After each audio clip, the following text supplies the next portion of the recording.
ಒಂದ್ ರಾತ್ರಿ ಆ ಹುಡುಗಿ ಜೀವನ ಹೇಗೆ ಬದಲಾಯ್ತು ಗೊತ್ತಾ?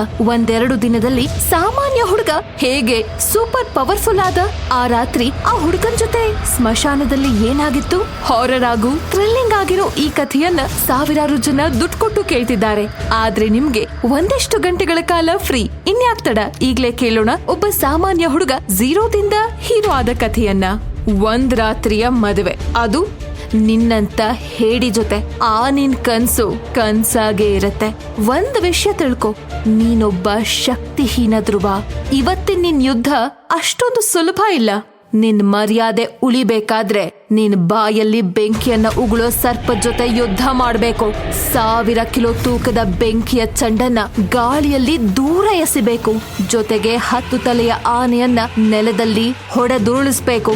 ನಿನ್ನ ವೀಕ್ನೆಸ್ ಬಗ್ಗೆ ಗಾಂಧಾರ ದೇಶದ ಎಲ್ರಿಗೂ ಗೊತ್ತಿದೆ.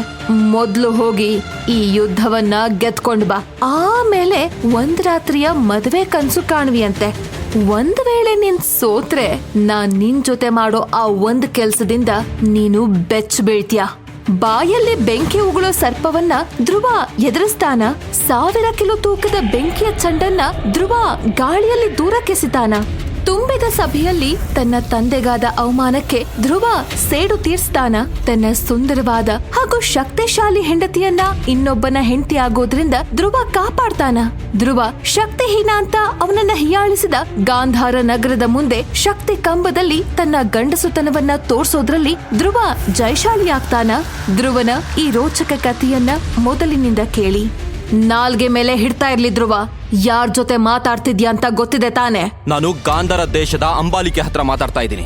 ತಾನು ಶಕ್ತಿಶಾಲಿ ಏಕಲವ್ಯ ಆಗಿದ್ದೀನಿ ಅಂತ ಅಹಂಕಾರದಲ್ಲಿ ಮುಳುಗಿದ ಹಾಗೂ ದರ್ಪದಲ್ಲಿ ಮೆರಿತಿರೋ ಅಂಬಾಲಿಕೆ ಜೊತೆ ಮಾತಾಡ್ತಾ ಇದ್ದೀನಿ. ಹೌದು ಧ್ರುವ, ನಾನು ಅಹಂಕಾರಿನೇ.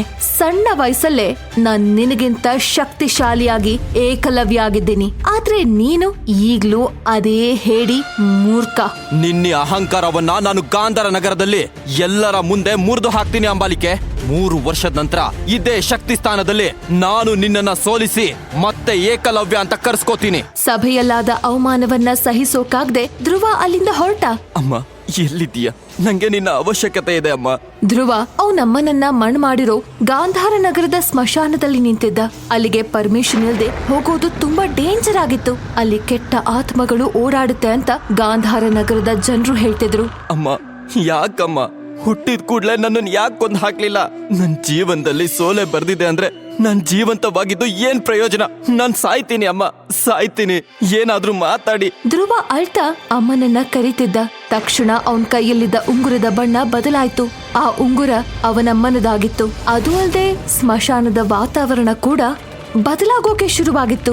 ಆಕಾಶದಲ್ಲಿ ಮಿಂಚು ರುದ್ರ ತಾಂಡವ ಆಡ್ತಿತ್ತು. ಧ್ರುವನ ಅಮ್ಮನ ಸಮಾಧಿಯಿಂದ ಒಂದು ನೆರಳು ಹೊರ ಬರ್ತಿತ್ತು. ಕೆಲವು ಸಮಾಧಿಗಳಿಂದ ನಗು ಶಬ್ದ ಕೇಳಿ ಬರ್ತಿತ್ತು. ಇದನ್ನೆಲ್ಲ ಕಂಡು ಧ್ರುವನ ಎದೆ ಬಡಿತ ಸ್ಪೀಡ್ ಆಯ್ತು. ಅವನ ಕಣ್ಣು ಉಂಗುರದ ಮೇಲೆ ಬಿತ್ತು. ಅವನ ಉಂಗುರವನ್ನ ಮುಟ್ಟಿದ ತಕ್ಷಣ ಅಲ್ಲೇ ಸ್ಮಶಾನದಲ್ಲಿದ್ದ ಆಲದ ಮರದಿಂದ ಒಂದು ಆತ್ಮ ಗಾಳಿಯಲ್ಲಿ ತೇಲ್ಕೊಂಡು ಬರ್ತಿತ್ತು. ಅದು ಒಬ್ಬ ಮುದುಕನ ಆತ್ಮವಾಗಿತ್ತು. ಕೆಂಪು ನೀಲಿ ಬಣ್ಣದ ಕಣ್ಗಳು, ನೀಳವಾದ ಕೂದಲು, ಬಿಳಿ ಬಣ್ಣದ ಬಟ್ಟೆ. ತನ್ನ ಮುಂದೆ ಕಾಣ್ತಿದ್ದ ರೂಪವನ್ನ ಕಂಡು ಧ್ರುವ ಭಯಪಟ್ಟ. ನನ್ನ ಹತ್ರ ಬರ್ಬೇಡ, ನಾನ್ ನಿನ್ನ ಕೊಂದು ಹಾಕ್ತೀನಿ. ಭಯದಲ್ಲಿ ಧ್ರುವ ತನ್ನ ಕೈಯಲ್ಲಿದ್ದ ಹಲವಾರು ಶಕ್ತಿಗಳಿಂದ ಆ ಆತ್ಮವನ್ನ ದಾಳಿ ಮಾಡಿದ. ಆದ್ರೆ ಎಲ್ಲವೂ ಶೂನ್ಯವಾಯ್ತು. ಕೊನೆಗೆ ಆ ಆತ್ಮ ಧ್ರುವನನ್ನ ಗಾಳಿಯಲ್ಲಿ ಎತ್ತಿ ಹಿಡಿಯಿತು. ಬಿಡು ನನ್ನ, ನಾನು ಹೇಳ್ತಾ ಇದ್ದೀನಿ, ಬಿಟ್ಬಿಡು. ಧ್ರುವ ಕಿರ್ಚಾಡ್ತಿದ್ದಂಗೆ ಆ ಆತ್ಮ ನಗ್ತಿತ್ತು. ಧ್ರುವನ ಕಣ್ಣು ಆ ಆತ್ಮದ ಕುತ್ತಿಗೆಯಲ್ಲಿ ನೇತಾಡ್ತಿದ್ದ ಕೀ ಮೇಲೆ ಬಿತ್ತು. ಈ ಕೀ ಅತ್ಯಂತ ಶಕ್ತಿಶಾಲಿ ಯೋಧನ ಹತ್ರ ಇರೋ ಕೀ ನಿನ್ನ ಹತ್ರ ಹೇಗ್ ಬಂತು? ಏಕೆ ನಿನ್ನಮ್ಮನ ಕಾರಣದಿಂದ ಇವತ್ತು ನನ್ನ ಕೈಯಲ್ಲಿದೆ. ಏನು, ನಿಮ್ಗೆ ನಮ್ಮಮ್ಮನ ಬಗ್ಗೆ ಗೊತ್ತಾ? ಅವ್ರ ಜೊತೆ ಏನಾಯ್ತು ನಂಗೆ ಹೇಳಿ. ನನಗೆಲ್ಲ ಗೊತ್ತು ಧ್ರುವ. ನನ್ನ ಹೆಸರು ವಿದುರ. ನಾನು ತುಂಬಾ ವರ್ಷಗಳಿಂದ ನಿನ್ನ ಈ ಉಂಗುರದಲ್ಲಿದ್ದೆ. ನಿನ್ನಮ್ಮನ ಸಾವಿಗೆ ಕಾರಣ ಏನು ಅಂತ ನನಗೆ ಗೊತ್ತು. ಅದು ಅಲ್ಲದೆ ನೀನು ಏಕಲವ್ಯ ಆಗಿ ನಿನ್ನನ್ನ ಮದುವೆ ಆಗ್ಬೇಕಾಗಿರೋ ಅಂಬಾಲಿಕೆ ಜೊತೆ ನೀನು ಯುದ್ಧ ಮಾಡಲಿರುವೆ ಎಂದು ಕೂಡ ನನಗೆ ಗೊತ್ತು. ನಾನು ಮನಸ್ಸು ಮಾಡಿದ್ರೆ ನಿನ್ನನ್ನ ವಿಶ್ವದ ಅತ್ಯಂತ ಶಕ್ತಿಶಾಲಿ ಯೋಧನಾಗಿ ಮಾಡಬಲ್ಲೆ. ಆದ್ರೆ ಅದಕ್ಕೆ ನೀನು ನನ್ನ 3 ಷರತ್ತುಗಳನ್ನ ಒಪ್ಕೋಬೇಕು. ಧ್ರುವ ಹಿಂದೆ ಮುಂದೆ ನೋಡದೆ ಸರಿ ಎಂದು ವಿದುರನ 3 ಷರತ್ತುಗಳಿಗೆ ಒಪ್ಪಿದ. ಒಪ್ಪಿಗೆ ಇದೆ. ವಿದುರ ನಗ್ತಾ ಧ್ರುವನ ಬಳಿ ಹೋಗಿ, ಮೊದಲ ಷರತ್ತು ಏನಂದ್ರೆ ನೀನು ಯಾವುದೇ ಹುಡುಗಿ ಜೊತೆ ಯಾವುದೇ ರೀತಿಯ ಸಂಬಂಧ ಇಟ್ಕೋಬಾರ್ದು. ಒಪ್ಪಿಗೆ ಇದೆ. ಎರಡನೆಯ ಷರತ್ತೇನಂದ್ರೆ ನೀನು ನನ್ನನ್ನ ಜಾದೂ ಶರ್ಬತ್ ಹಾಗೂ ಅಮೃತಧಾರೆ ಇರೋ ಜಾಗಕ್ಕೆ ನಿನ್ನೊಂದಿಗೆ ಕರ್ಕೊಂಡು ಹೋಗ್ಬೇಕು. ಒಪ್ಪಿಗೆ ಇದೆ. ವಿದುರನ 2 ಷರತ್ತನ್ನು ಕೂಡ ಧ್ರುವ ಒಪ್ಪಿದ. ಅವನು 3ನೇ ಷರತ್ತನ್ನ ಕೇಳಲು ಉತ್ಸುಕನಾಗಿದ್ದ. ಹೇಳು, 3ನೇ ಷರತ್ತೇನು? ಅದನ್ನ ಹೇಳೋ ಮೊದ್ಲು ವಿದುರ ಧ್ರುವನ ಕೈಗೆ ಅವನಮ್ಮನ ಕೊನೆಯ ಪತ್ರವೊಂದನ್ನ ಇಟ್ಟ. ಅದನ್ನ ಓದುತ್ತಿದ್ದಂತೆ ಧ್ರುವಗೆ ಆಕಾಶ ತಲೆ ಮೇಲೆ ಬಿದ್ದಂಗಾಯ್ತು. ಆಗ ಧ್ರುವನ ಮುಂದೆ ವಿದುರ 3ನೇ ಷರತ್ತನ್ನ ಇಟ್ಟ. 3ನೆಯ ಷರತ್ತೇನಂದ್ರೆ ನಿನ್ನಮ್ಮನ ಸಾವು. 3ನೇ ಷರತ್ತು ಕೇಳುತ್ತಿದ್ದಂತೆ ಧ್ರುವ ಕಿರ್ಚಾಡ್ತಾ ತಲೆ ತೆರೆಗೆ ಬಿದ್ದುಬಿಟ್ಟ. ಹಾಗಾದ್ರೆ ವಿದುರನ 3ನೇ ಷರತ್ತು ಏನಾಗಿತ್ತು? ಧ್ರುವನ ಅಮ್ಮನ ಸಾವು ಹೇಗಾಗಿತ್ತು?